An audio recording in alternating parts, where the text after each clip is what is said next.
What's up, guys? Welcome to the 11th Legion podcast with your boy Dan, and I'm sitting here with Jonny. Yo. And Bradders. What's up? So, my boy, it's been a while since we've recorded, but been pretty busy in that time with one thing and another. Jonny, you got your first taste of Age of Sigmar at the mecca that is Warhammer World on Sunday. First game ever. What do you think? I like it. Really like it. It's different. It's a different beast to 40k. But a lot of the mechanics carry over. So it's if you already play 40k, there's a lot of stuff that's there that rules wise that you can adapt. Sure. But the way the game's played and the way the armies from what I saw worked is completely different. You've still got your movement in inches, you still roll d6s to hit and to wound, and your saves and things like that. Your modifiers, you've got rend, which is basically like AP. Yeah. Stuff like that. You've got a ward save for some things, which is a bit like an in-one save. Yep. But there's kind of no... it's not strength versus toughness like in 40k. No, that's... You just have a flat roll for damage, which... on the one hand, makes things easy, but also some people saying I can understand it. It makes the kind of mind theatre of it a little peculiar because you can injure a Cities of Sigmar youth with a stick on a 3-up or Be'lakor Demon Lord on a 3+, and you'd think they might be a little bit more difficult to wound. I guess that's when the extra abilities might come into play, whether that doesn't really... factor, you imagine Be'lakor to have stuff that would reduce damage taken and things like that. I don't know if that's in his rules at all. Well, he's certainly going to have a better save than a one-wing shitter. A one-wing shitter, you don't want those, do you? A bit of a callback. But I do like the alternating or the roll-off to have first turn. I love that too. I think that adds a really good method to the game. Whereas in 40k, usually if you get first turn, it's a huge advantage, and there's not really much for player 2 to do to counter that because you've already took a round of shooting before anything even happens. But with Age of Sigmar, it's every round you get the chance to get that first turn. Which that's right, you just roll off. Yeah, and whoever rolls higher, so you might go first turn, 1 second turn, 2 second turn, 3 first turn, 4, and it means you have to be quite strategically flexible. Yeah, in 40k you can kind of make your plan and go for it. But because you don't ever know what turn you're going to get priority, you have to be quite mentally nimble, which is something I really like about the game, and adapt your plans to what's going on and what order you get in the priority. I do feel like it's balanced as well. Like as player 2, whoever goes second will get that extra command point as well. Yeah, that's a good point. Getting an extra command point if you're the one that goes second.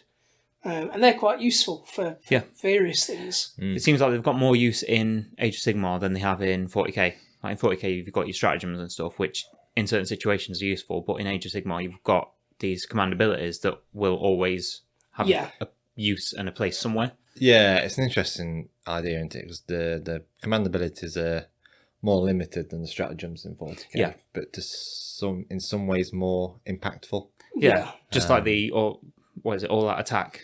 Yeah, just and all that plus defense. 1 to hit in the combat, plus 1 to save. Whereas your kind of 40k ones can be a bit all or nothing, can't they? Can be very, very powerful. And a lot of them tend to rely on sort of roll so many d6 and this happens. And the 40k ones tend to be quite situational. Yeah.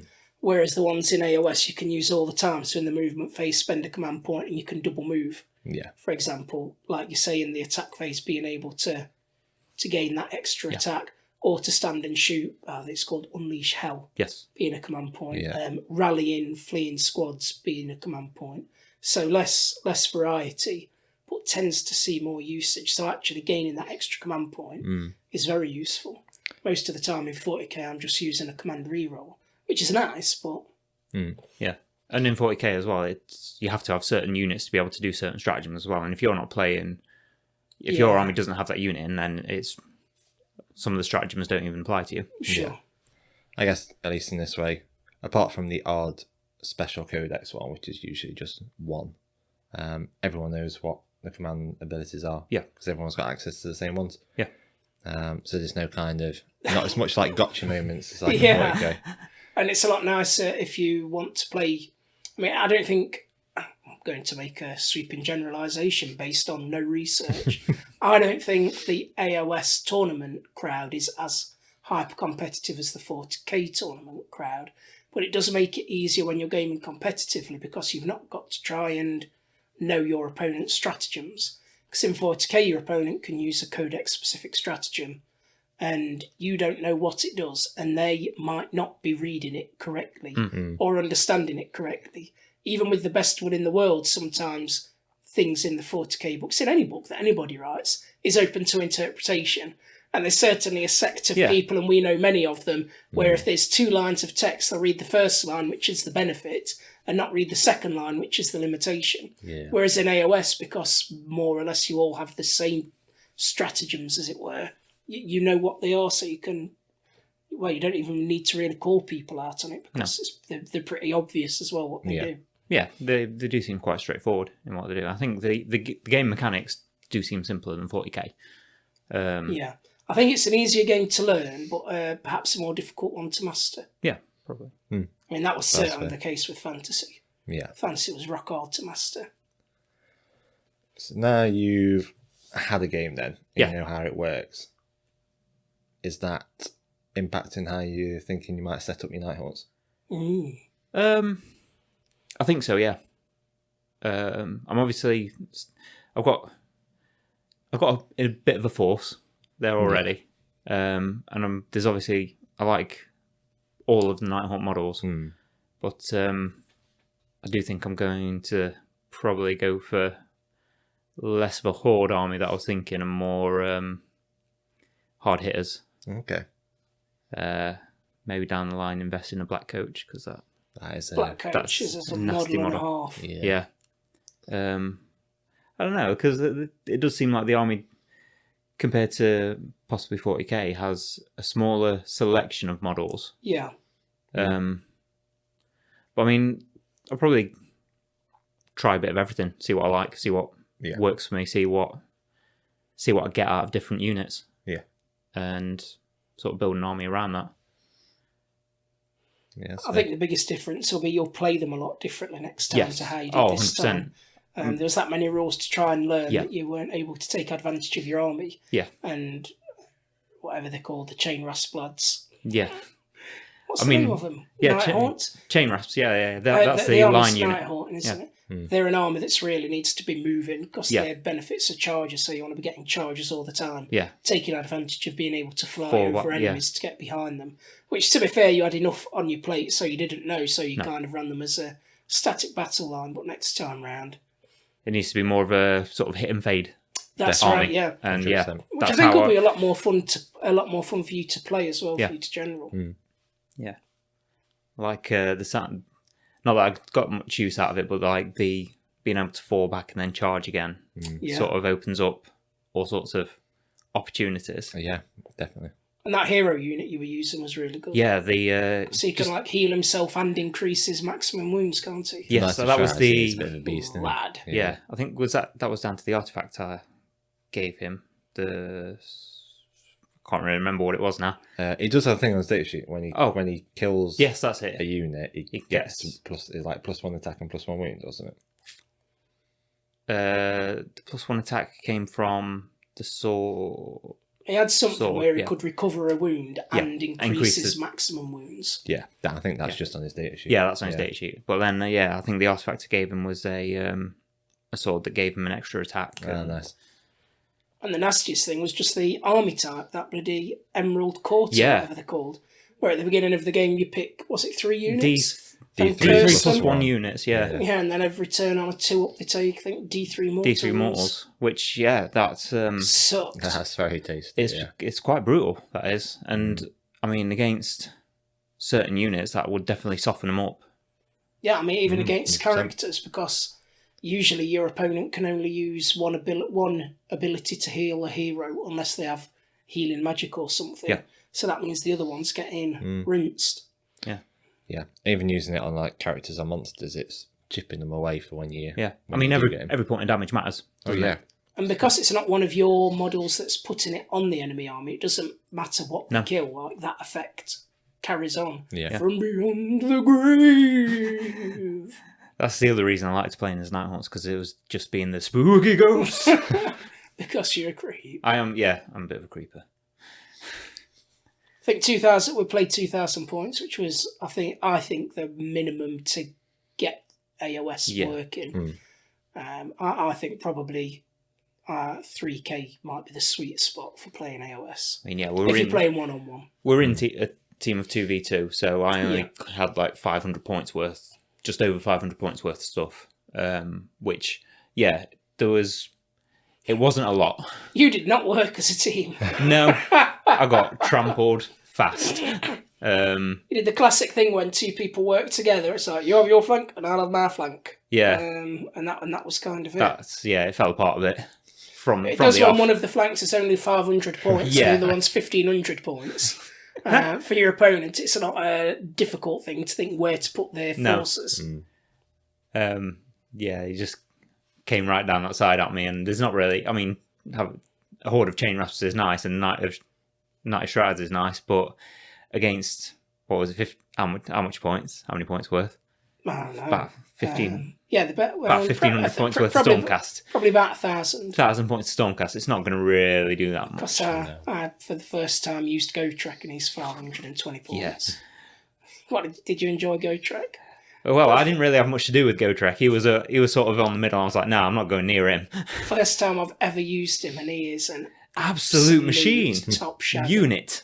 So good. It's insane how good he is. And on that scenario, there were 3 objectives, and they were across the centre line. Yeah. So I just put Gotrek on the middle one. And he was like, well, how bad do you want it? Yeah. Which meant then we really only had to take one of the other 2. And could focus the rest of our army on doing that, because if we had 2 objectives and you had 1, we were going to win. Yeah, which is what we were able to do. And for a while, well, I'm not quite sure what the tactics were on your side to deal with Gotrek. There wasn't one. Yeah, it seemed to be just feed him a unit a turn. Which was I thought originally the tactic was just leave him alone. We just don't deal with him, because anything we sent at him would have got mulched.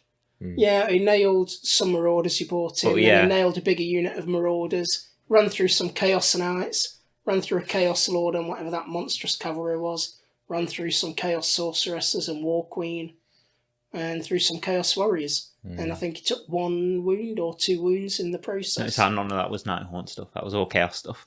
Which does remind me of one of the other big differences in AOS, which is why Gotrek is so deadly. Damage carries over. Carries over, yeah. Which it doesn't in 40k. So if you have a damage 3 weapon and you're against 3 1-wound shitters, it carries over and you kill all 3 of them. Unlike 40k where you'd kill 1 and 2. I do like that as well, because it feels like if you're committing to kill something, you're not wasting anything. You're not wasting any potential damage. Yeah. And it feels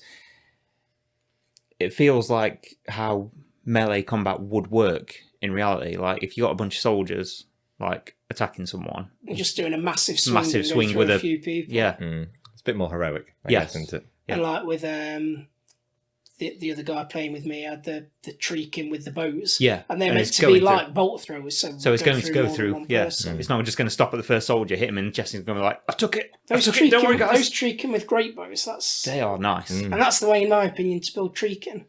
And they've got a few options. And having the sword or whatever does make them better at melee. But even without the sword, they're not bad. And if you have the bow, then that gives you an ability to do something in the shooting phase, which the other builds of Treekin just don't get. And then you've got a unit that's pretty tough with good wounds that can fight in melee and has range. Yeah. So I'd just be running them and sitting them on objectives. And if the enemy stays away, they can pop them with the bow. If the enemy comes close, they can kick them in the tits. Yeah. Whereas if you have the sword ones, like what do? Do you stand on an objective far away and then you can't do jack shit all game? Or do you go and get stuck in and have to leave out a sprite or a butterfly on it? It does seem like there's not much like missile weapons or shooting weapons as well. So that does... Mostly, yeah. I mean, Cities of Sigmar have a lot. It just... Yeah. For now. Is rubbish when I've come up against it. Yeah. I do want to get some shooting, but still as I say all the time, no one's selling them on eBay. Someone just needs to sell some Vanquishers on eBay. built, I'll be there. I guess I just want some. That's the big problem with, I guess, a lot of the armies. Yes, it's more melee focused, which is fun. But when you need to sit on objectives, like what do? Yeah. You just have to leave a melee unit on there who's potentially going to do sod all game. If you're playing an army that is quite elite and the units cost a lot of points, it's not like you can just leave 10 cheapo zombies on it. You've got to leave like 180 points worth of a 5-man Stormcast unit on it, or just stand there doing nothing all game. That's a tricky one. Yeah. I haven't used Go Trick again for a while. No. I've never used him before, which is why I wanted to. Yeah, fair. Wait till everyone's forgot about him and then slap him back in. Or maybe I'm just saying I'm not going to bring him to lure people into a false sense of security. And then next time he'll be there. What have you been up to in the hobby, Mr. B? Me, I had a tournament game against our Tyranid player. You did? Which went well for me. I won. Hooray! Second win. You sound surprised. You sound so shocked. I was surprised because he's a good player. Yeah. And it's a gnarly army. It is a tough army. It's not going to be as good next time round, though. Go into that later. Yeah. So yeah, I'm trying to remember what the points were now. I know I beat him by a significant margin. I think I beat him by 30, 35 points or so. I think, but yeah, good game. My first time playing Tyranids, like ever, never mind with the new rules. Not played them before at all, so it was intense. Got a lot of tricks, got a lot of psychic phase, a lot of the mortal wounds. Chaining stuff through different units as well with the synapse. Yeah, just the zoanthropes are just disgusting. Disgusting. To be honest. Yeah. Absolutely filthy. And he ran a unit of 6, so he's getting +6 on his casts, which is pretty much guaranteeing super smite every time, isn't it? At D6 +3 wounds. I mean, that was the biggest threat, really. So how did you deal with that? Was it just to stand there and sort of fight on taking the mortal wounds, or did you have a plan against it? I tried to kind of avoid as much mortal woundage as possible, which is hard because it's a decent range and all the objectives were in no man's land. Oh, all right. I kind of made sure just to kind of like spread them out, so I didn't leave Summit there too long to get mortal wounded to fuck. Was this a 2K game? 2K game, yeah. Are you sure? It was, yeah, definitely this time. Yeah, so the zoanthropes, to be honest, it was the zoanthropes and his like the neurothropes, like the zoanthrope on roids, that was the only things left at the end. Yeah. Those zoanthropes are just hard to shift. He didn't use his Malscepter for once, did he? He didn't. No, he did not. I'm not sure why. But it wasn't too bad actually. I mean, to be honest, I think I played probably one of the best. I was tried to be very on point with it. But also I had a few. My opening rounds of shooting were just like my dice were on fire. Yeah. Like my Knight Despoiler, like the big one with all the guns, like everything he pointed at just went. Like his Forge World, big Scythe Tyrant duel thing, shot that in one turn. Yeah. Hive Tyrant, shot that in one turn. So some of his big hitters you annihilated straight away. So yeah, that I'm assuming you got priority. I did get priority. Yes, I did. Yeah. But I mean, to be fair, he's got the guns to do it. You know, he's got the 12 shots with a Gatling cannon, 2d6 shots with a battle cannon, any 6s to wounded, +1 AP, +1 damage. So kind of like 3 or 4 damage per shot. He had the guns to do it. Luckily, those first few turns, I just didn't whiff them. So yeah, managed to take out some of those big hitters. Even then, like he's got some nasty shooting. He's got a big bug with a big cannon on it that does like D6 +4 damage. Like, filthy. No, it was a good game. Although, maybe if he'd have been a bit more aggressive with his Zoanthropes and his Neurothrope, things might have upset. Because when we kind of got to like the fourth turn and he didn't have a great deal left, it's like all of a sudden it'd been like smiting me, you know, doing a decent amount of mortal wounds, but then it was just like all of a sudden he flipped a switch and he did 17 mortal wounds with one of my big knights. I was like, what the shit? Where did that come from? Like, what? How is that even possible? But yeah, tough army, but good game. I look forward to playing Nids again. It was quite a different army to play against, like play style to what quite a lot of the others have got. Do you think his army list was built for taking knights, or Nid's pretty much a take anything? I don't think he tailors his list that much. I know he took the Mal Scepter out. I don't know why, but I don't think till then I think he's been pretty much running one just list. consistent. Yeah, I don't think he took that out because of me. I think he took it out because he wanted to test something new. Yeah. Which he probably won't be doing again.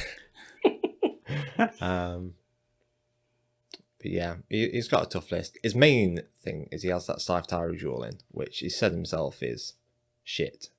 He just uses it as a distraction piece, and it's a Forge World model, so he wants to include it. Yeah. But it's a lot of points for a distraction piece. How many?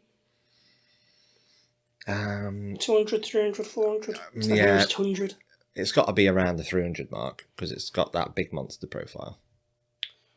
Gotcha. He could have really done with some wins, because now we're approaching halfway through our tournament. After this, we're going from Nachmund to Nephilim, where you have a lot less command points, and he uses loads of command points before you've even started playing, just to field the things he wants to field. So he's going to have to make some big changes. Yeah, for sure. For when we go into the second half of the campaign. Yeah, going to Nephilim is going to be really interesting. Just the limitation on like what stratagems you can use, but also what's going to get thrown at you. Yeah. So there's going to be a lot less of that. Well, I'm using this stratagem, and that, because there's some turns where you can spend sort of like 8 or 9 command points, and it's just like crazy. Yeah, I mean, from the games I've played, I've been hitting the later rounds, and I've foolishly probably I've had a reserve of command points left now, just because I've just not used them. Yeah. Or I've not put my army into positions to use them. But yeah, it might change the whole landscape of everything that gets fielded, really. That's going to make a big difference, especially to some of our players. I don't think it will change too much for me, because mostly I'll just use my command points for command reroll, which is nice, but I would happily lose that if other people lose the nasty, like, army-specific stratagems they've got, or the ability to do them as often. I think it'll hurt the Nid player. I think it'll hurt the Space Marine player as well. I can't remember how many he used. Transhuman. I think it'll hurt the Guard player. Yeah, it'll hurt me. I think in Nephilim I will start. In Nephilim I'll start with 1 CP. What? Yeah. How come? Double Warlord trait on my Warlord. A Warlord trait on another big knight. A Warlord trait on a little knight. And a relic. So that's 5 CP. Yeah. Mostly the Custodes Warlord traits and relics are shit, so that won't make too much of a difference. The only difference will probably be is when we're... Well, actually, I've played a bit of a blinder on this, unintentionally, until halfway through the first round of the tournament, then I realised what I've been doing. We're playing 2 games, and you can pick against each person, and when you play against them, you pick, do you want this to be my 2,000 point game or my 1,500 point game? Yeah. So other than one person, against everyone else, I've played my 2,000 point games against them. And at 2,000 points, I run the army as 2 patrols, which costs CP. However, that means that on the back half, other than one person, I'll be playing everyone at 1,500. So it's going to be a lot easier to get my army into just one detachment. So I'll not have to spend the CP. I didn't realise until I was partway through. But then loads of other people in our group hadn't played a 2K game. So it's like, you've not played a 2K game. Let's play a 2K one. Ha ha ha ha. Yeah. And now there's only one. Just so I've only got one 2K game left to play, so that'll help me a lot. Yeah. Come the second half of the tournament when we're command point starved. Yeah. I don't even know if I can field my army at 1500 points. I think it costs me 3 command points just to field the army. I look forward to facing you in round 2 then. At 1500 points, and you turn up. What you got, brothers? Well, nothing. Yep, I have to work on that. Balls. I know it's been offered, but I'm interested to see when the Nid and the Cult player played against one another. The Nid player thought they were playing a 2K game, and the Cult player thought they were playing a 1500 point game. Yeah. So they played the game and didn't realise until afterwards, so it was wildly mismatched. The Nid player has offered for the next game to field 1500 against 2K of Cult, Oh, has he? which is very gentlemanly. Mm. I hope they do that, and That I'll will be be interested to see interesting, what yeah. happened. That would be interesting. And then, so you followed your Tyrannid win at Warhammer World with Oh, that doesn't count. a loss to Yeah. Well, a it's something you've child. done, isn't it? Yeah, we went to Did One World, playing a friend's kid. We did the Maelstrom of War cards. That's something I was going to ask about. That, like, how does that work? What? So essentially, you have a deck of cards each, Yep. like an identical deck of cards, and then every command phase, you draw up to 3 objectives. Yep. And then when you do the objective that's on the card, you get 5 points. Right. Okay. Discard it. So that's instead of Draw another one. That's instead of normal secondaries. Right. So you can't. It's hard. So you can't. Essentially, you can't really go in with like a pre-made battle plan for scoring your secondaries. You've got to react on the fly to the cards that you draw. Okay, that's cool. I don't like it. I mean, It's fun for a break. It's Yeah. not good competitively. Yeah, I think that's a fair comment. Yeah. I think I could possibly benefit from that because in my 40k army, it's Tau. I obviously miss out on a whole section of secondaries in the psychic phase because you have that set option for, I can't remember what they're called now. What are they? The Warcraft secondaries. The Warcraft, yeah. Yeah, I mean, you still have quite a lot of secondaries you can pick from. Yeah, I mean, I tend to, in all my games, I've tended to pick the same ones that I've had, so... Yeah, it just kind of depends what you, because sometimes you can draw ones that you can do very easily, and then other times you can draw 3 that you're not going to be able to do. Yeah. I think my round 4, I had maybe 2 knights left, and I drew one that was you need to kill 30 wounds worth of models in combat. Another one that was kill 30 wounds worth of models in shooting. So I've not even got enough assets to do that for the rest of the game. Never mind this turn. Yeah, fair. But then you can have other ones where it's just like hold this objective and you're on it. And you're like, sweet. Yeah. So, like I say, interesting for a break. yeah. It's just not something that you can really play No, competitive. competitively. It's like part of a campaign. But yeah, how did the game go then? To be fair, until turn 4, it was very even. But then by that point, usual night problem. Running out of assets. Start calling them assets now. When everything's getting shot off the table, and you've start getting limited things left, it's hard to just get on those objectives and score the cards. His list was very interesting. It was very Fire Warrior heavy. Again, that's an interesting choice to bring against knights. But then I guess it's not a tale of this. It was just like what he chose to bring. Yeah. I can imagine it was a fun army to play. Yeah, not too bad actually, because he kind of built it around like the 5k to 5. Yeah. And like the Weight of ethereal- shots. Yeah. And the Ethereals and Darkstrider. Yeah. For like stacking up all their buffs. Yeah. Obviously Riptide, which I punched. You physically or Yeah. When he started losing, he was That's like, it, off the table. fuck this. I'm gonna punch that bitch. I'm not losing to a child. Yeah, and then he did bring some crisis suits. He did have 2 units crisis suits, Yeah. which he deep struck in, which I just forget how surprising resilient they are in combat when you give them a shield generator. Yeah, Yeah, it just gives them that 4-up invuln. Yeah, it's just... Wait, in combat? Yeah. Yeah. Because it's toughness 5, 4 Still toughness 5 with a 4-up yeah. invuln, aren't you? Against a little knight, that's actually quite hard. Quite hard to shift. I need to remember how tough they are. Being able to shoot in combat as well. So if they do last around, yeah, that is a very nice ability to have there, being able to shoot. Because you only get penalties on the heavy weapons, don't you? But none of your crisis weapons. No, they're all assault weapons. So yeah, it's just just do what you want. Yeah, it's very nice. I like it. Sure you do. Makes me want to re-glue my town. No, not that much. Not that much. Make sure to get someone else to re-glue your town. Yes. Yeah, that's what I need. Someone who's not got much on to just glue my town for me. That would be real classy.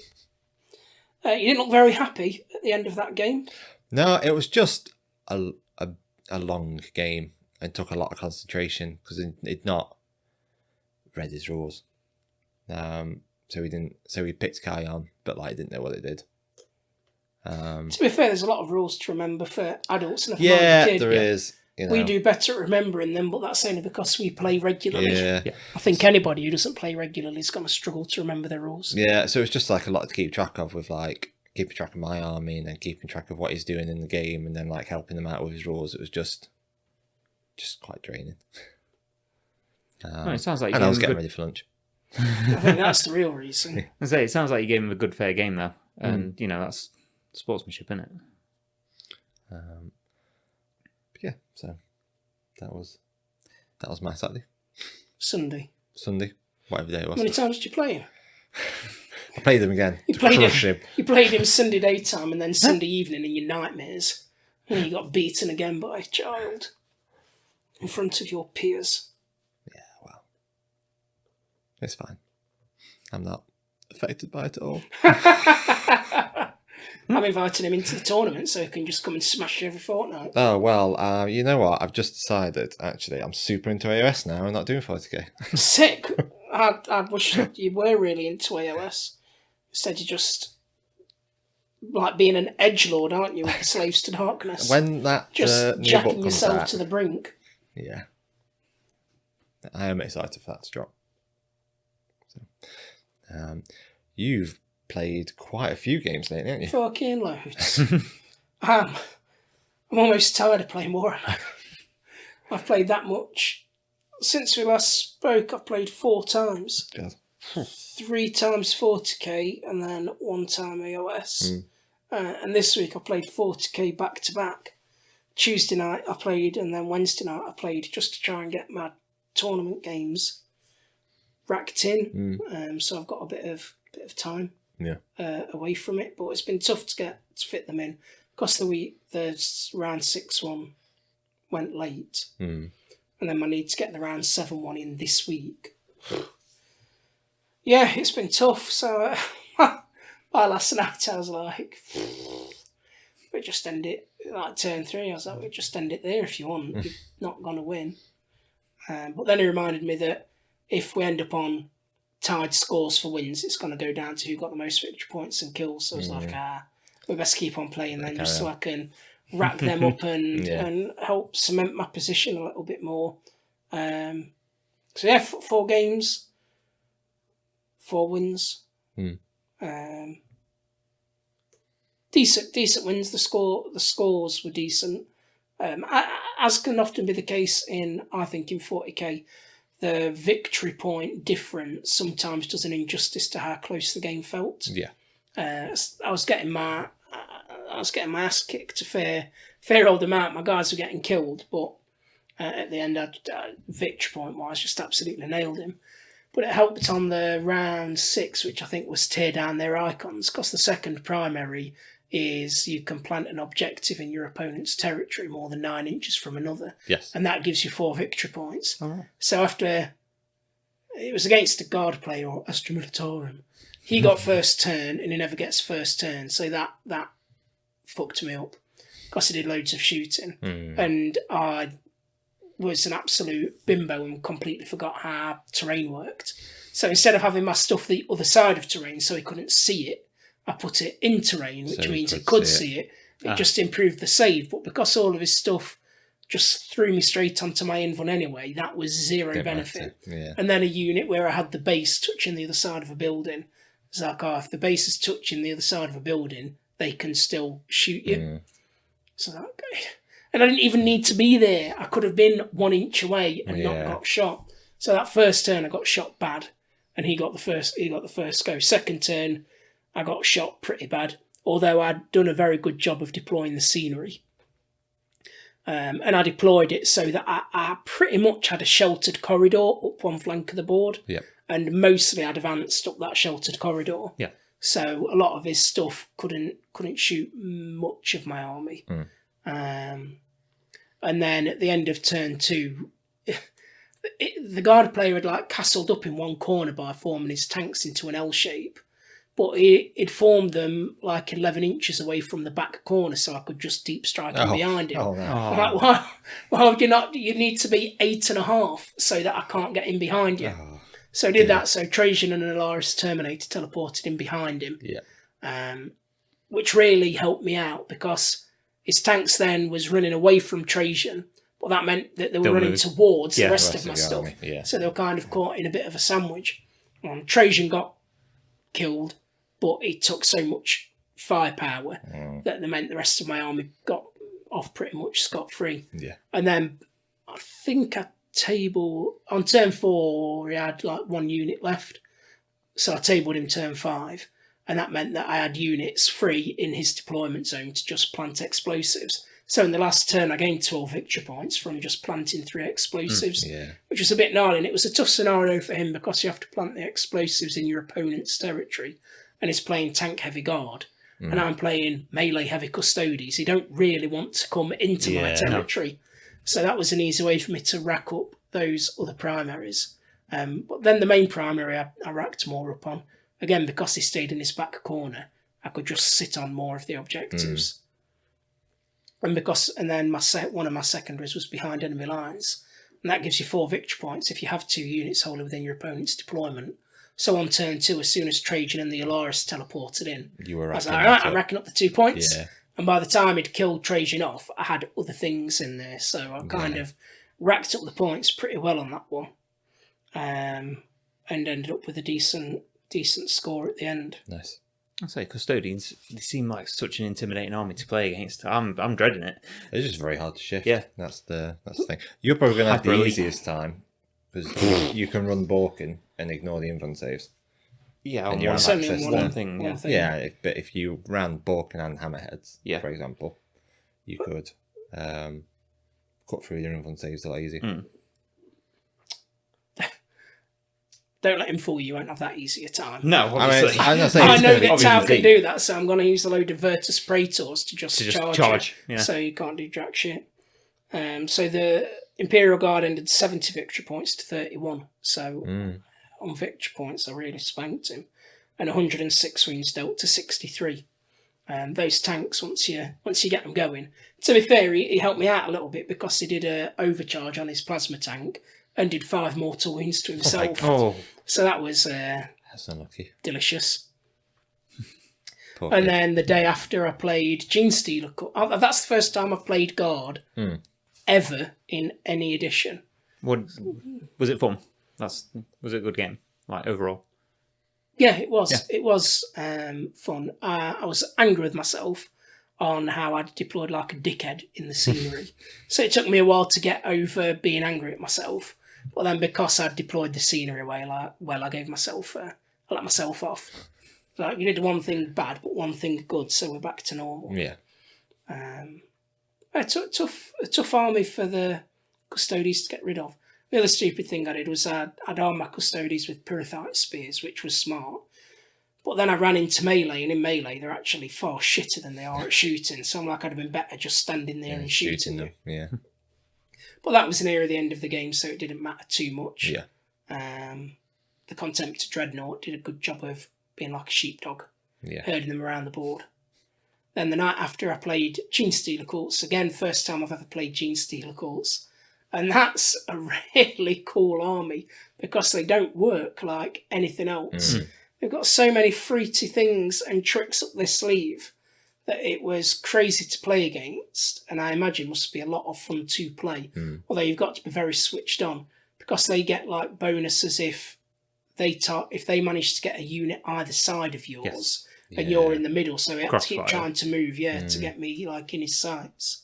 Then he brought down some terrain, which didn't matter too much. He has a sniper which automatically hits. That was a bit of a balls. That can only be shot if you're within 12 inches. Well, that sniper's better than the Vindica Assassin. Brought the Vindica Assassin in and he could hardly see anybody. So he popped a Psyker. And then he literally just went and stood on an objective for the rest of the game. But, it got me the objective, which was fine. And I did I tailor my list every time. I did a very different list than I've used before. It was my biggest army ever. I used four-man squads of Custodes. Okay. And normally I only run 3-man squads, so that was a lot more dudes on the board. And I knew that he could bring his stuff up from all over the place. So on one flank, I had 4-man squads with the lines vertically and horizontally between them. Then I ran as 2 patrol detachments. In the middle, I had 2 blade champions. So if he came out and charged any one of those squads, I could heroically intervene, because blade champions can heroically intervene without using a command point. Yes. And then one of my other units, I could spend a command point to heroically intervene. So if he charged any one thing, 3 more things were going to get stuck in and ruin his life. And then I had the Inquisitor in there. Thought about taking Psychic Interrogation, but because I knew he had a sniper, I didn't bother. Because with only 1 Inquisitor, once he kills that, I then can't gain that objective anymore. So they were on one flank. On the far other flank, I had the Telemon, just one of them, and he was there to draw fire, scare people, and sheep herd them, which he did. He sort of down one flank by himself, sputtering away, took an ungodly amount of shots, but Telemons are pretty tricky to kill. But you can't ignore them because they're so powerful.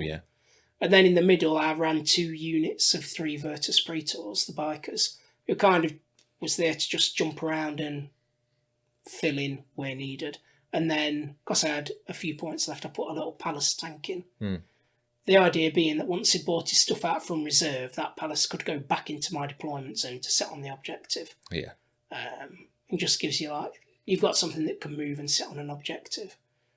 And even though he brought stuff up all over the place, and Gene Stealers are awful. They get 5 attacks. And they hit easy. Before I started, he told me some lies, which it was like, most of the stuff in my army can only hit on a 5 up. There was not one single thing that needed a 5 up. Everything needed 4s or 3s. And it was like, most of my stuff's only 1 damage.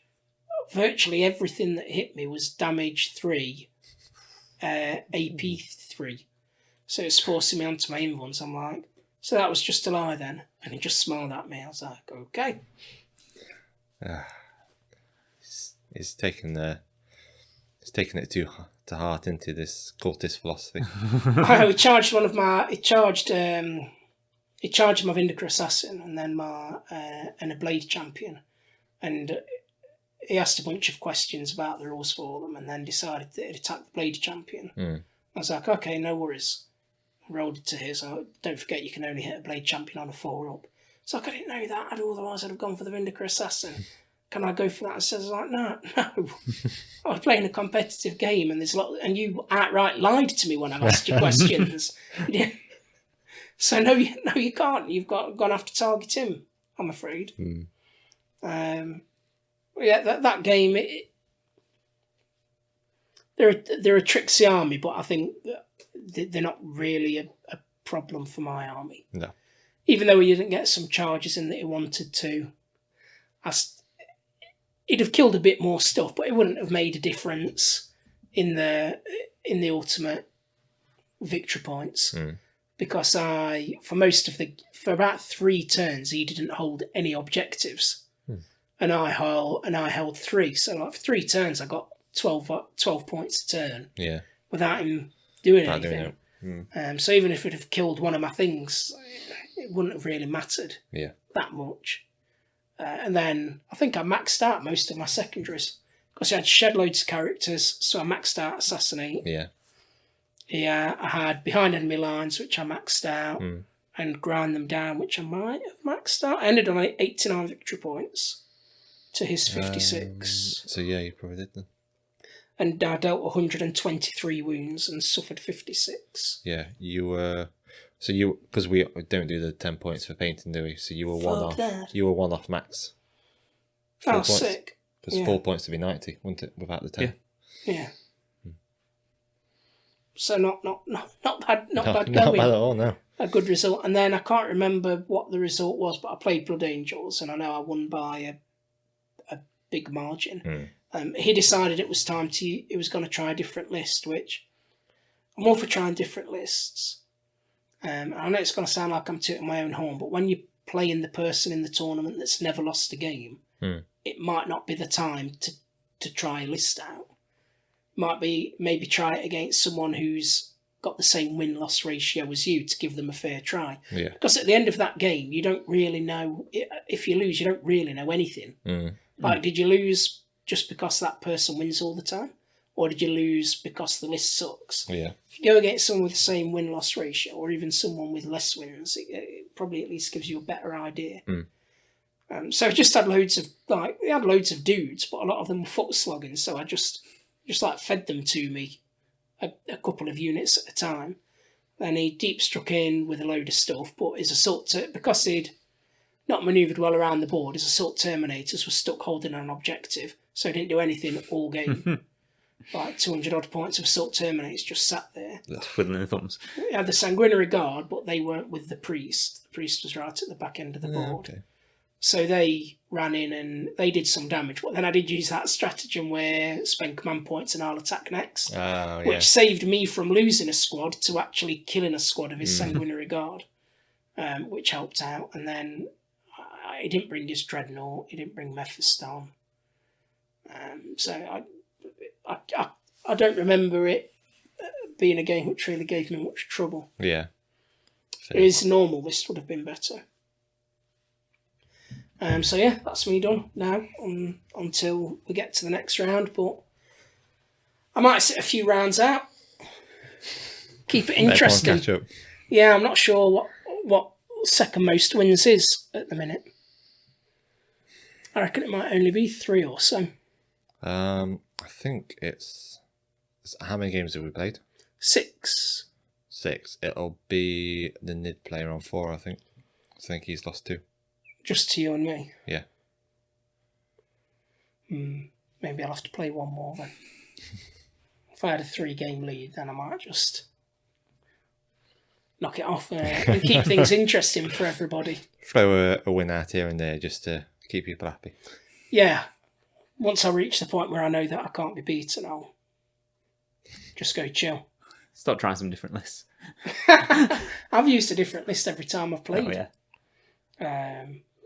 But not to test it out, No. or to just like tailor to whatever my opponent's doing. That's worked out all right. That's what they said they wanted. Hey, that's what... You got to give the people what they want. If they want me to tailor my list to fight them, I will do it. It's fine. I'm enjoying myself.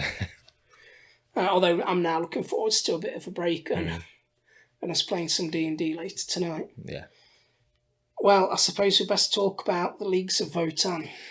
Yeah, that's the big thing that's been happening in GW news. And it just... By the time this is out, published, that book will be out in stores. So people will be... Well, the army set will be out. So people who... So it's on pre-order on Saturday? Last Saturday. Just gone. So it'll be on people's doorsteps on Saturday and in shops, the army box. Have you ordered it? No. Jonny, how many have you ordered? 0. Got enough on at the minute, really. But I mean, so obviously with it being on pre-order, people who've got review copies have had access to it, and there's enough content out there now in reviews that we really know what's in it, and they are a spicy army. Spicy. That's brutal. That's one way to put it. Brutal. They are brutal, yeah. They are. There's a lot of negativity about. It may be rightly or wrongly. I mean, there's definitely problems in the army that all need to be addressed by GW in FAQs and balanced data slates moving forward. And they are definitely good on paper. How they do at events and things, I really don't know. We'll see. Will we? Well, maybe not. Depends. Not in straight Germany. away. Anyway, Germany have refused Leagues of Votann in some of their tournaments. Well, I think other countries will follow suit. Do you think? I know there's been a lot of, let's say, discussion on the internet about whether that should be the case or not. Tough one. I mean, it is tough. It's sorry, after you. No, it's tough for those people who have been so excited that the squats are coming and wanted to do a squat army regardless, because they're going to get punished for that. And they're going to get hatred from the dickheads in the community. The meta chasers, it's not going to matter, because if the army gets banned, they'll just buy a different on-meta army. Yeah. So it's your poor regular dude that's going to suffer the most from it. But I mean, we'll go through doing my research. We'll go through some of their nasty. Just while you get your little notes up on tournaments, if I was running a tournament, I would not allow any new army until the first balanced data slate had come out. Obviously, that doesn't help GW, who use tournaments to see what's going on to rebalance. Yeah. But if I was organising a competitive play tournament, I'd be like, no new codexes till you've had your first balanced data slate. Yeah. Because especially recently, even without Leagues of Votann, Nids, Eldari both came out and was just... and even Orcs with their buggy build was just beating the shit out of everything until they got a balanced data slate. Yeah. And it's kind of giving people skewed, like individual players who rank themselves amongst others as to be the best in the world with skewed stats. Yeah. Stuff. I mean, I know when Codex Eldari came out and people were running Harlequins with the Void Weaver spam, I think their win rate went up to like 70%. Yeah, it's nuts. Like from something ridiculously low. So yeah, I mean, there are always problems when books come out, things that need addressing. It must be tough to try and find that balance, but it's hard to say whether they're actually looking for that balance in the first place. I think the question can be asked how much playtesting is being done. Because whilst they do use tournaments to see what's going on, which is good, I like that they pay attention to what's going on out there, it shouldn't be using that as like free playtesting. Yeah, I don't know how true it is, but I heard that the Leagues of Votann book was done. I think GW had got rid of a bunch of playtesters and they were getting a bunch more in, but they did Leagues of Votann in between, so it got playtested in-house. Okay. That's what I've heard. So how much kind of impact that had on rules changes and toning? Playtesting in-house is fraught with peril. Because if you work for a company, you don't want to be the guy that says, oh, you actually need to change a lot of stuff for this. Don't do this. Yeah. Playtesting needs to be done really by a trusted, non-leaking, skilled third party. Yeah. Like me. GW, call your boy. Imagine as well, there's not the sort of scale, like with tournaments, there's going to be a lot of players with a lot of armies. And it's just more raw data, isn't it? Yeah. To allow for balance, whereas if it's done in-house, they are a business and they've only got so much time and money to filter into that playtesting. And if I guess with some of the codex as well, if the writers have got something in their head about how the army should work and how it should play and how it should sound and the weapons they should use, they don't want to stray too far away from that. Also, if you're the one writing an army book, you want people to want your army books. Yes. So it incentivises you. That was back in the day, rightly or wrongly, why everyone used to rib Matt Ward Yeah. You're incentivized to make your codex cooler, and then you get that power creep. Anyway, you've got your news. No. So basically, if you want the shortened down version, Votann can do everything, nearly everything. Basically they can do everything, I think, except advance and charge and feel no pains against mortal wounds. Pretty much, if there's a trick that an army can do, Votann can probably do it as well. Okay. And better. Which is probably where a lot of the upsets come from. Yeah. So some of them main rules. So the Void armor that GW had teased that Yes. as part of their lore. So that is basically inbuilt armor of contempt. So -1 AP to The weapons. fuck? Why does everyone get armor of contempt except Adeptus Custodes? We should have the best shit. We're the Emperor's boys. Well, so it's armor of contempt, and The fuck? you can't re-roll wound rolls or damage rolls against them. Is this on like everything? Every model in the army has the void That's- armor. So that's In That- melee and shooting? yep. I mean, that in itself negates a lot of army abilities where you get the option to reroll and stuff. Like people might have certain builds of like the troops or commanders and stuff where it's Yeah. like, oh yeah, I'm Yeah. going for rerolls. Like the Imperial Guard player that we have in our gaming group, a lot of his stuff is A lot like of rerolls. I get to reroll. Yeah. Or he's got multi-shot weapons that get a lot of rerolls. Yeah. And I have to think that getting re-rolls and units that can get them, like my Blade Champions, have it built in. No, they don't. Things that have it built Yeah. in anyway.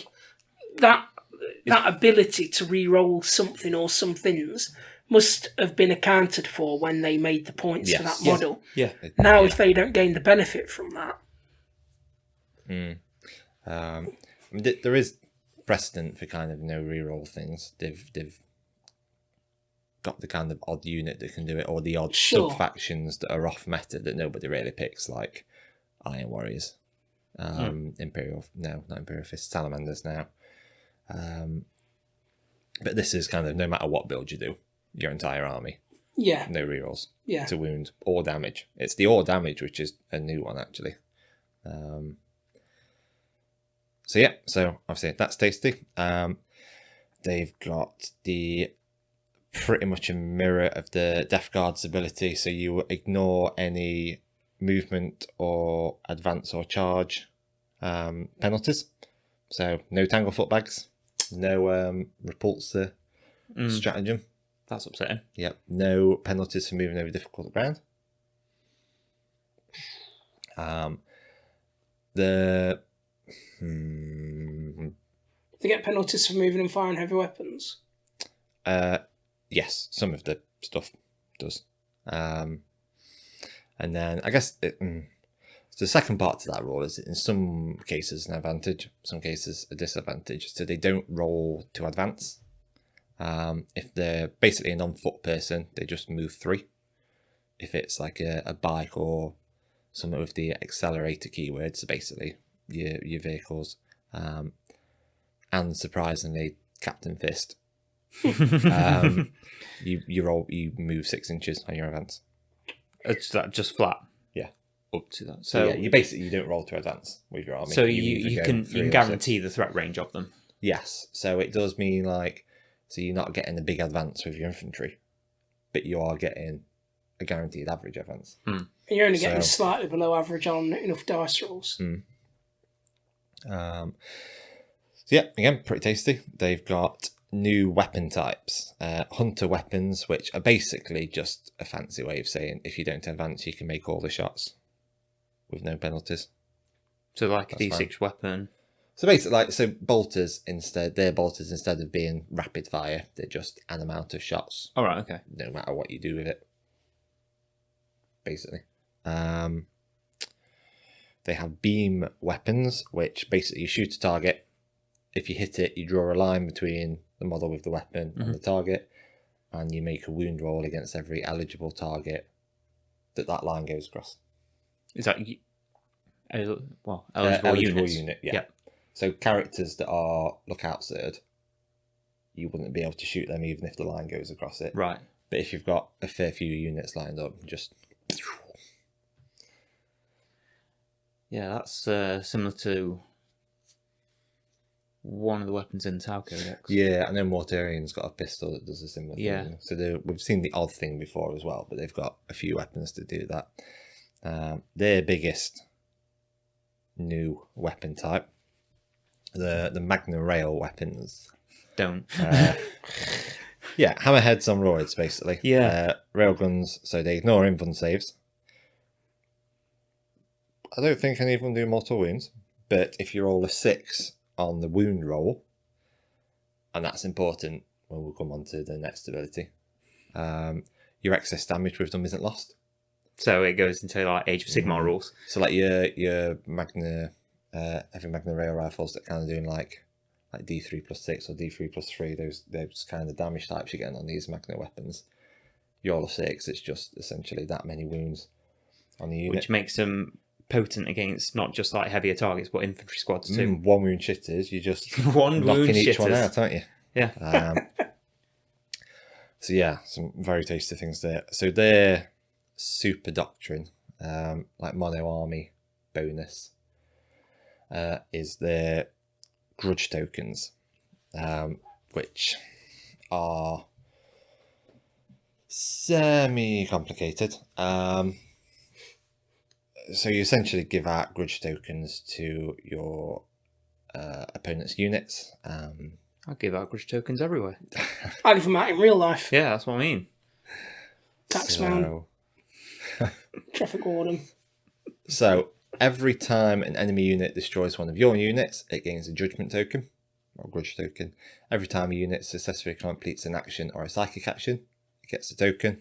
And at the Is end, this like the Oprah thing? You get a grudge token, you get a grudge token, you get a grudge token. at the end of your opponent's turns, you select one enemy unit within range of an objective marker that your opponent controls. That unit gets a token. They're the standard ways. There are other ways, like your leader's command ability. You can pick one unit that you can see in your command phase to give it a token. There are stratagems where you can hand out tokens and stuff as well. And on their own, your unit gets a token. That's fine. It's there for the whole game.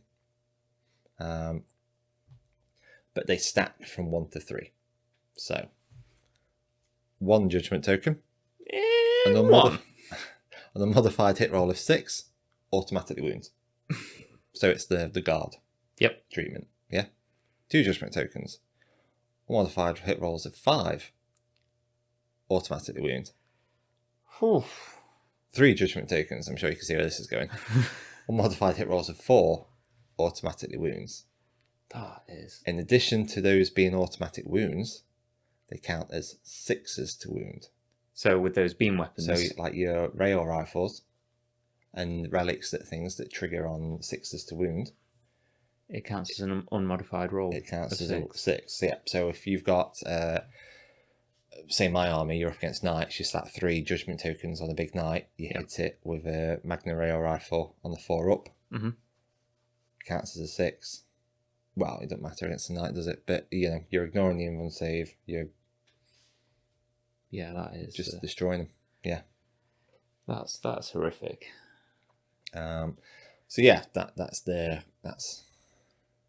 And you get to keep them around like through the game yeah, as well. it goes through the game. So as soon as you've got a judgment token, you've got a judgment token. There's no. So do they have getting to be rid of it. spent to do these abilities, or No, so it's not like a marker light where you put it on and it comes off. right? It's just there. It's on once you've earned a judgment token. It's yours for life. But it sounds like it's pretty easy to get them on units as well. From Yeah, so it is pretty easy if you build right, Yeah. Yeah, you can definitely spread them around.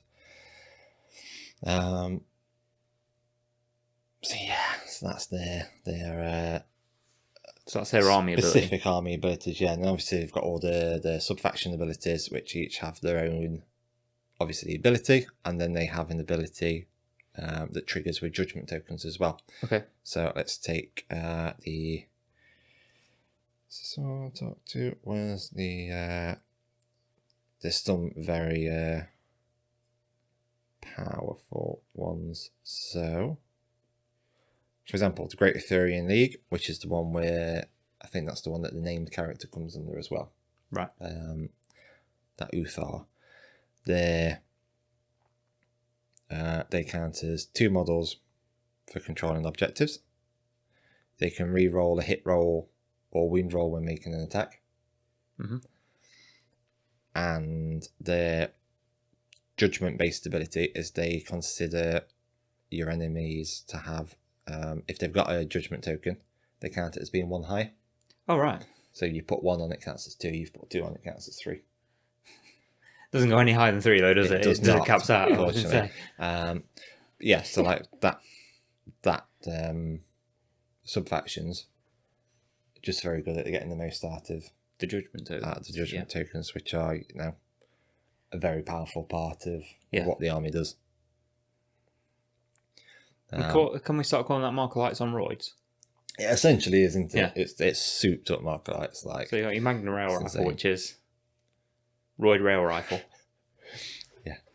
the Tau on roids, the Tau that can do combat. Yeah. Um, I'm not targeting a proxy. I'm Votann now. no, I mean a lot of the sub-factions are actually quite good as well. You know, there's one that gives all of your models get +1 to the toughness. There's ones that kind of do 6s to wound, get +1 AP, which again, judgment tokens. Yeah. When that activates, it kicks off. You know, ones that give invulnerable saves to all your units. You know, there's a lot of different builds you can do, but I suspect the one that will probably be seen a lot is going to be that one where it is counting the judgment tokens high, because it just means you can spread the love a bit more. I mean, that one that has the what was it, a built-in invuln on everything? Yeah, so it's if your army's got basically everything in your army is getting a 5-up save, invuln save. If it's got a 2-up save normally, Right, okay. it gets a 4-up invuln. I think that's how that works. I mean, that one itself doesn't sound too bad either. No, so they're all They're all tasty. they're all quite Bing. nice. In terms of the warlord traits, none of them are that dramatic. No. You know, standard stuff. Oh, what a relief. Yeah. Psychic powers, on the other hand, though, quite nice. 2 that stand out: Interface Echo. So that is a warp charge value of 5. If manifested, gain a command point. Oh, sick. So in a Nephilim world, yeah, being able to generate a command point each turn. It specifically says that doesn't apply to the limit. You know, I can only generate 1 command point per round. Yes. Outside of the Battle Forge bonus. This specifically doesn't apply to that. So if you've got another way of generating command points, You can and still you do use it. that, Yeah. you can start ramping up your command points. And the other very upsetting one, well, for some people, particularly custodians, null vortex. Pick a unit within 12 inches, loses its invulnerable save. Oh, great. So they've got guns that can just do it at will, And a psychic power. and a psychic power that can do it as well. Yeah. I think realistically, you are probably going to take the command point one. Well, yeah. Well, so long as Nephilim and the reduced command points are the thing, I think that's the one that people are going to be using. I wonder what the counter to this army is going to be. Could it possibly be demons with their demon saves? Maybe.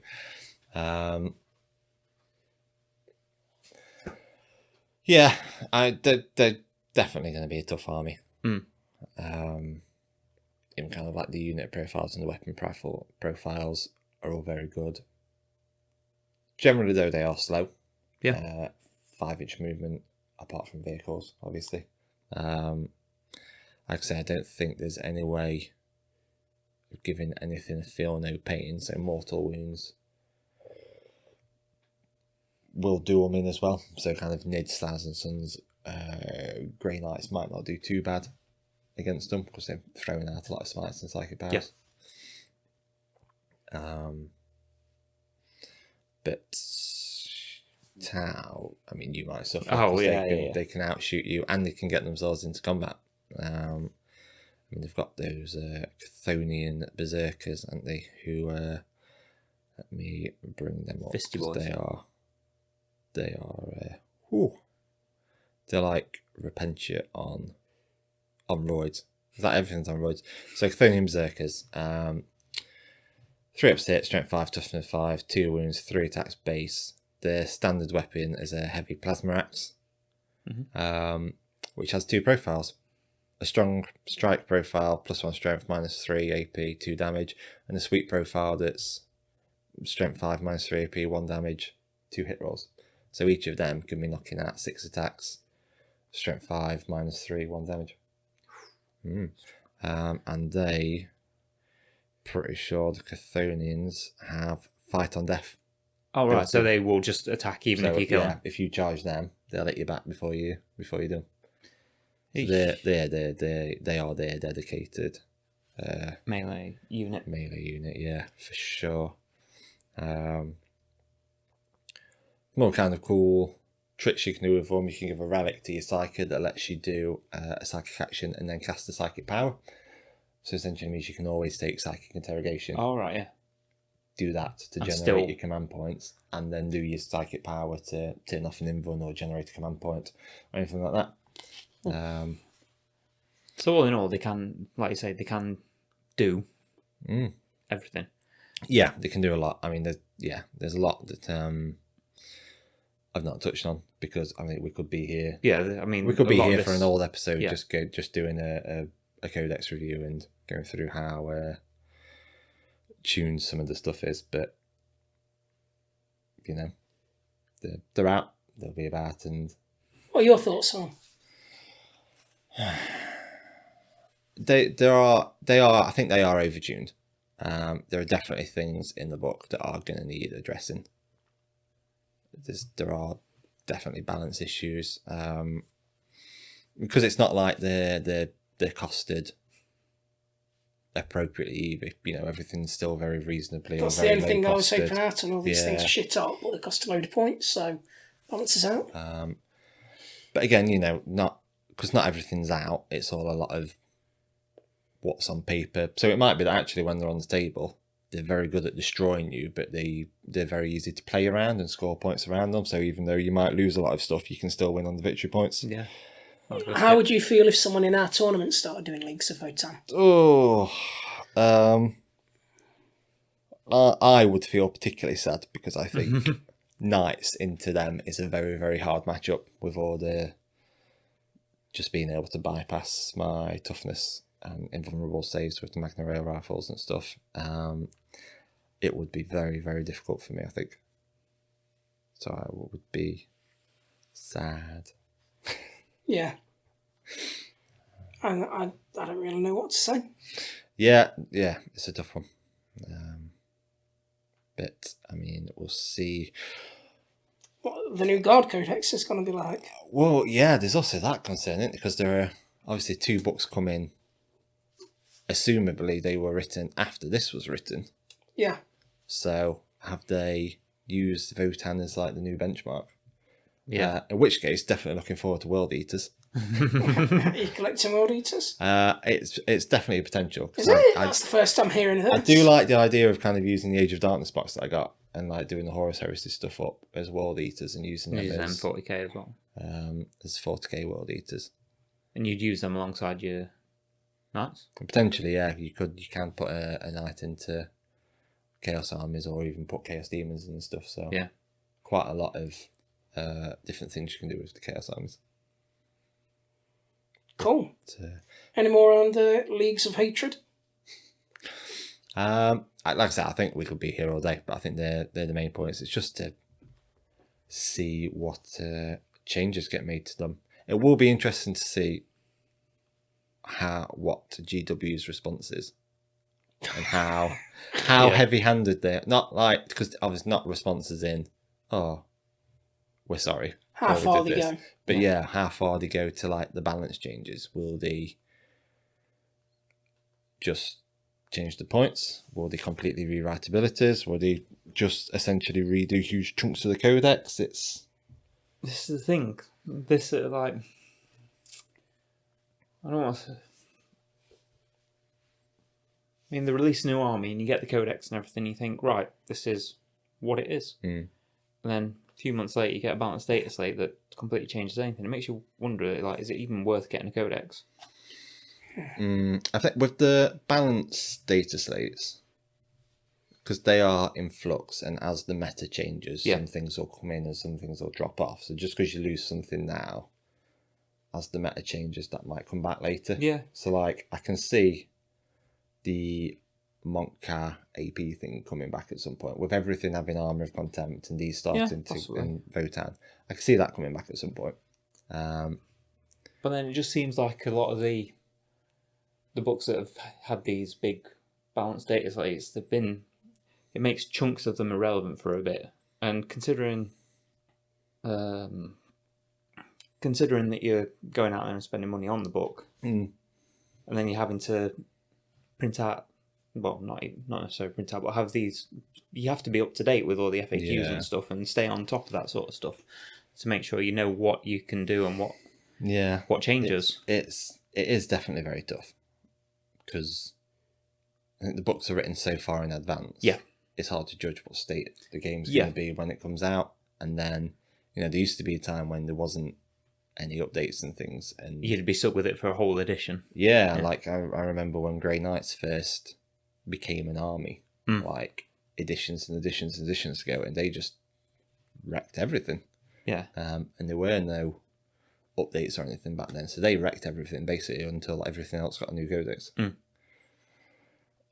So it's hard because they need to keep making changes so that people are happy playing the game. Yep. But then when you're buying a physical book, you don't want it to change too much because you want to use the book that you've bought. It makes me think that, like, there could be a market there or an opening for them to do ebooks again that get updated as and when the rules change. I think that's what they've kind of tried to do with the app, isn't it? So when you put your code into the app, you get it. All your FAQs and stuff, it updates the rules and the points and all that sort of stuff. Yeah. Obviously, I know it's got its issues with list building, but as a rules reference, it's very good actually. Yeah. I think the bigger problem with balanced data slate isn't you buying a book and then having to print off some sheets. It's you buying units that the book make good, and then a balanced data slate coming and turning off the abilities that make them good, and then your units poor.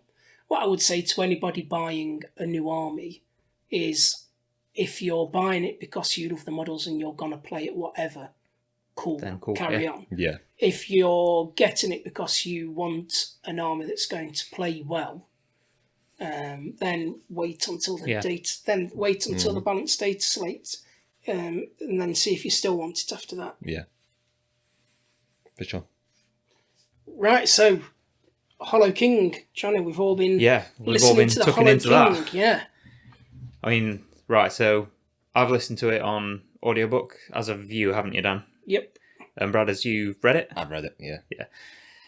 Fucking nerd. Yeah. I'm a dweeb. Dweeb. So what do we think? It's a good book.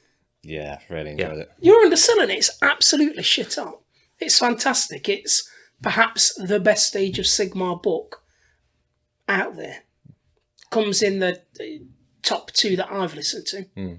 I think it's brilliant. Yeah, it was very, very good. This is the first Age of Sigmar one. This is the first Age of Sigmar one that I've listened to, and I've really, really enjoyed it. I think you've peaked. You have spoiled it. You've spoiled the rest of them for yourself. A lot of them are dog shit. But really enjoyed it. I think it really set the feel of how the Mortal Realms work. I mean, there's obviously going to be spoilers in this bit, so. Oh yeah, to be fair, we're going to review the book, but we can't guarantee that there's not going to be spoilers. So, if you want something spoiler free, then just go listen to it. Trust us, it's worth the listen. Even if you don't play AOS, it's just a good book. Yeah. Even if you don't bloody play Warhammer at all, it's just a good fantasy book. Fantasy fiction, yeah. And you don't need knowledge of what's going on because you don't really know jack shit about AOS or the Mortal Realms. No. It's just a great book, whether you read it or listen to it, because the narrator for this one is top tier. Yeah. That being said, now we might get into spoilers. Okay, yeah. So the majority of it, I think, well, all of it takes place in the underworlds. Yes, in the realm of Shaiish. So getting a feel for how that works and how the humans inside of it live and go about their business is an interesting take. Because you think in the realm of death, there wouldn't be humans, but there are. Yeah. And I really like seeing that side of like how people travelled there and tried to build their lives there. Yeah. It shows as well that actually life in the mortal realms is hard. Yeah. Because it's not grimdark like 40k is. No.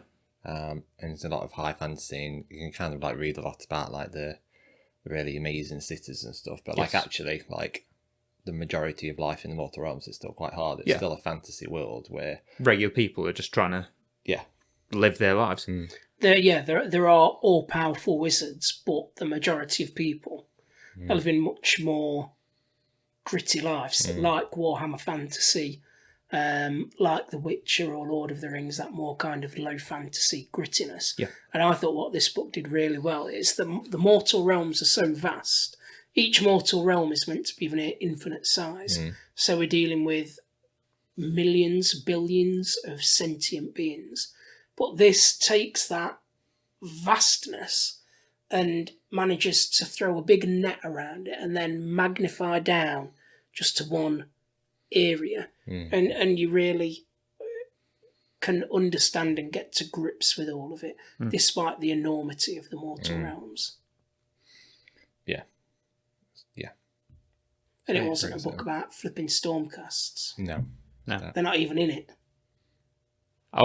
That's just one of the things I was thinking. At some point they're going to appear. Yeah, I did. There was mention of lightning quite a few times. Yeah. Like, oh, here they come! Like, here they come come! the boys. But no, it's stays completely away from them, and it introduces a couple of the other armies that you might play against, or and gives a bit of a fresh take on yeah, It does, yeah. So the Bone Reapers make an appearance. Yeah. I've never thought about the Bone Reapers before. No, I've never but thought this how they book would be made in me love fantasy. them. In fiction, sorry. And the accent the narrator used made me like them too. It's like they are tax collectors. Yeah. And they're not evil. No, It was like, realm of death, forces of death, they're evil. I'm like, no, they're just doing the job. That's like a lot of their thing is like if you agree to their tithe, like they don't want to fuck with you. Yeah, exactly. Because right. they won't let you. They're because like you mafia. are, They're like you a are mafia. valuable to them. Yeah. Because you have bones and they need bones. And like when you're dead, you're not doing anything with the bones anyway. So what do you care? Yeah. Like you can live a long life till old age, and that's fine, and no one will fuck with you because you're under our protection. Then when you're dead and you don't need them anymore, we just get your bones. Cool. And you get a lifetime of protection for something you're not going to use anyway. I mean, just bury them in the ground. Why don't just let us have them? Yeah. I did like the portrayal of them, and it also made me think of how they might tie into the old fantasy and the old Tomb Kings. They've got that sort of, I don't know whether in the audiobook it was that sort of accent made me think of them. And yeah, I mean, in this, the model-wise, they're styled more on ancient Greeks, aren't they? Yeah. But I know what you're saying. I really like the bit of where they had the conversation with the main character's psychic part way through, and like this bone collector's 206. Yeah, counting him up. That's how many bones he runs. Like 413. That's the bones in your two children. Yeah, that's your value to the Bone Reapers. Yeah. And he literally this Ocelot Bone Reaper just looks at this human and instantly knows what bones have been broken before, what ones are overdeveloped, underdeveloped, and what's caused those injuries. As I think some of the ribs are a bit dodgy from carrying one child. That's two how he's children. established he's got two children. Oh, that's so cool. Yeah. That's just creepy, looks at a dude. mega creepy. Yeah. I thought that was amazing. And it really helped to solidify Age of Sigmar. Most fiction is always good versus evil. Yeah. But Age of Sigmar is law versus chaos. Yes. And it's tempting to see the dead as evil, but they're not. No. And they're actually law. They're perhaps more than, when you get into the background of AOS, more than Sigmar. Yeah. But that's a story for another time. There is mention later on where it's where the main character goes against the Bone Reapers and they say, you know the cost of this, you know what it entails and where this leads, sort of thing. As a threat. Yeah. I think that interesting take on good and evil in the Mortar Realms is also very very well done with the introduction of the Lumineth. Yes. So good. My favourite part. Because they are fucking horrific. Everyone thinks, literally psychopaths. Yeah. Lumineth are so like nice elves. They're elves, elves are nice, and they come from the realm of light, and they're all wearing pyjamas. No, but like the things like when they were walking around that city that the Lumineth had been to and purified. No. They basically nuked it. Yeah. But in the Lumineth terms, they've purified it. Nuked it, but ensured that everybody in there that they'd nuked was going through eternal suffering. Yeah. Yeah. I mean, that's worse than what the Bone Reapers are doing. And worse than just nuking it. They were like, well, we told them. They didn't leave, so we had to do it, didn't we? No. So they came across this town or city of humans and was like, you need to go. And they're like, oh, hey guys, we've never met. No. We live here. They just cast a massive spell which keeps them all just like... in stasis, kind of. Floating in the air, still conscious of what's going on for all of eternity. Yeah. Yeah, that's like worse than what... Worse than just being killed. Yeah. They got eternity just there, unable to get out or do anything. And when you have the Lumineth conversing, they sound like psychos or like a cult. People that are utterly indoctrinated. Yeah. And it's the Lumineth version of what is good and what they view as good, and anything else is bad. Yeah. It's very much our way or the highway. And again, it explains how the Lumineth mindset works in one point as well, how they experience emotions to the extreme. Yes. Which is why they have to walk these paths of enlightenment, which is very much old Eldari style. They always give themselves completely to and they have to lock it all away between years and years of training and stricture. And just while we're on that thing of the good and evil, I also liked how you had the humans that ran the city are the ones who kept breaking their deals with Kado, the main character, all the time, calling Kado a dickhead, and that he can't be trusted because he's soul blight. And they're the ones who keep breaking the deals to him. Yeah. Like, oh, I've got this deal. Like, yeah, we're not going to fucking do it. Now you've done your part, we're not going to honour our part. No. But we will honour our part if you also now do this thing. That's the thing. They look at Kado as a soul blight, and because of that, they see him as less than human and not worth making, not worth making an actual deal with. Yeah, and not being honourable to, even though he's the most honourable character in it. Yeah. Well, apart from maybe the I'll say Ark's the most. Yeah, I suppose. I'll say Ark's the most honourable in it. So what did you think as Kado then, as the protagonist of what is probably going to be a series? Yeah, it's definitely going to be a series. But I liked him. He's a likeable character. He made me think a lot of Geralt. Yes, I got big Geralt vibes. Yeah, with the way he is. Everywhere he goes, he's not liked. I got that impression, and if this does continue into a series, I think that's something that's going to carry over. And it's very brusque and antisocial, but also has a bit of a heart of gold on him. Yeah. But then when he's someone's actually become his mate, or as close as he gets to a mate, he'll burn everything down to help them. That's the thing. He put his own goals on the back burner to help his new friends, basically. Yeah, it was definitely an interesting character, because I thought when I was reading it, not listening to it, so kind of the first couple of chapters where we didn't really interact with anyone, I was like, this is a bit flat, he's a bit boring, But then when he started kind of having to go out there and interacting with people, and he had to start making choices, that's when his kind of character really showed through. It was kind of a bit onto where he's kind of in the tower, and it's right, well, I can easily get out of this and kill everyone here. Yeah. But he made the choice. If I do that, I'm going to break the oath that I swore hundreds and hundreds of years ago. Am I prepared to do that? No. So I won't. And those oaths kind of give me that a bit of a Blade vibe. Yeah. So a bit like a Daywalker, because he is a vampire, but the thing that's stopping him just going straight into full-on vampiric hedonism and I'll kill and eat what I want is this very strict code that is set for himself that he has to stick to. And like with your example, it's far harder for him to stick to it than to do the easy thing, just break out and kill everyone and get on with his main mission. That's what he came to the city to do. Yeah. But his code's that important that he sticks to it, even though it puts him at a huge disadvantage. I think in doing that as well, though, he got valuable information from people around him. I think he realises that he could go around killing everyone, but he's not going to find what he needs by doing that. Yeah. So his code does help him along in some ways, but it's that resisting that primal urge that he has to feed. And I like the way it manifests itself in the book, how it's like it's in the back of his mind and it comes up every so often. And at that point, everything's described as red. Everything's red. Everything becomes red. Yeah. Yeah, I did definitely like the way that they played on the vampirism and like how it affects him and that it rears its head when it's at his most stretched. When it'd be the easiest to give in because shit's hitting the fan and you could just do that bit of juice. It's kind of like an addict in a way. I guess it treats him like an addict. I like the rings that he has. Yes. Yeah. He has rings which contain the spirits of people that used to be his allies. Council. Yeah. And that he can still use them now.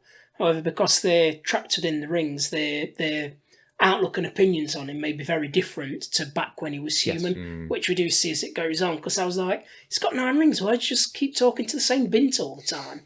But then when you see him actually talk to one of the others, someone that used to be his best friend, whose opinions have now changed as time's gone on, you're like, he probably only talks mostly to that one lady because she's probably the only one who still has any softness for him. I do hope that if they do a series, we're going to get a prequel from when he's human and what actually goes down. It's not explained in detail as well. No, which I like because that is a writer's device. It's to not just explain everything. So it lets your audience's imagination go wherever it wants to take them. And I like the idea of the main bad guys and how it's all to do with masks and people hiding behind masks and you can wear a person's body like a suit almost. So, who's who? Who's who? Who can you trust?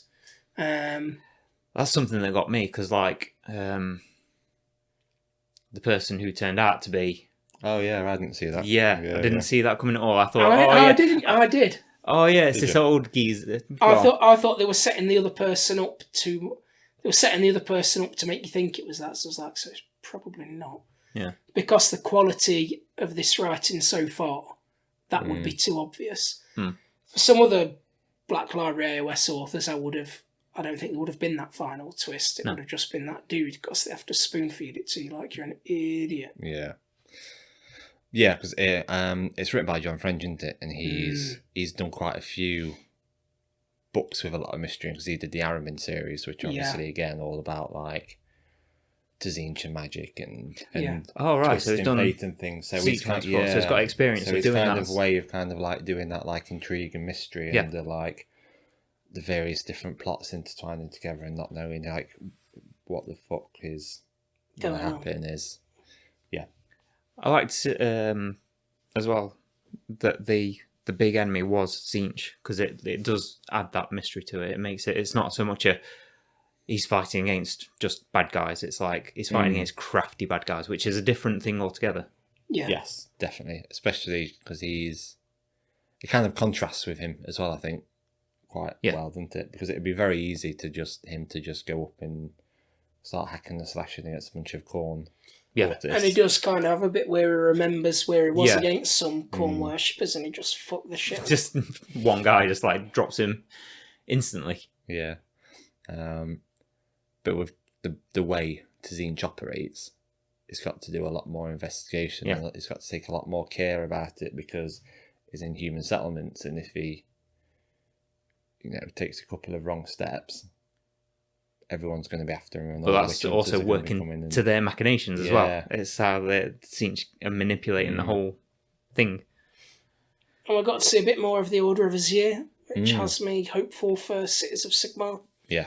Getting the witch hunters back, I think all things seem to be pointing towards that. And if you listen to this as an audiobook, I just want to say the narrator is fantastic. It's great. You'd think they had a cast of different narrators. They're the narrator's ability to do voices is so good. It really makes it interesting to listen to, doesn't it? Yeah, absolutely. The only thing I would say, my little bugbear, is the rules for the fucking model. Because they've done the model Kado to go along with the book. The model is nowhere near as powerful as he is in the book. No. I think that is a case of a lot of the Age of Sigmar models there, isn't it? Which isn't my biggest bugbear. My biggest pube rip is that he can only be used for the Soulblight Gravelords. Yeah. Whereas actually in the book, he doesn't actually seem to... He seems to actively not want anything to do with them. And he really kind of has his own agenda. So it seems that he could fit with... He could be taken really by probably anyone other than Chaos. Yeah. Because Chaos are his one enemy. But it's almost like it's believable that his path could take him into working in concert with anybody from ogres to cities to Gravelords. In fact, it can only be taken by them. One, doesn't match him from a lore perspective. And two, I don't think it's that smart from a sales perspective. Because you made this new model, but it can only be used by Soulblight Gravelord players. So you get some people who want to just get him to have the model. But for the rest of us, like I wanted to get him, but I can't use him. Yeah. So, and there's not really a good reason. So I just thought that was a bit weird. I can understand him not being as powerful on the board, but not having him available to as many armies as the fiction would suggest. Yeah. I thought it was a weird choice. Yeah, I agree. Any more you want to say on the Hollow King? No, I think that's covered it. I mean, although over the last few days, I've continually just said to myself, "Hollow King," because that seems to be a thing that keeps on happening. I never noticed. I'm glad I finished listening to it before you said said that. Otherwise, I'd never not be able to listen to it. I just find myself saying, I keep saying it to myself randomly. Your missus must be having the time of her life. Oh, she is. No wonder she goes to work so much. Listen to that dickhead one more time say, "Hollow King." Kano Ezekiel. I think, unfortunately, that's all we've got time for. I think it is. So, thank you very much for listening, everybody. We'll see you again in 2 weeks. Totty bye. Bye-bye now. Take care.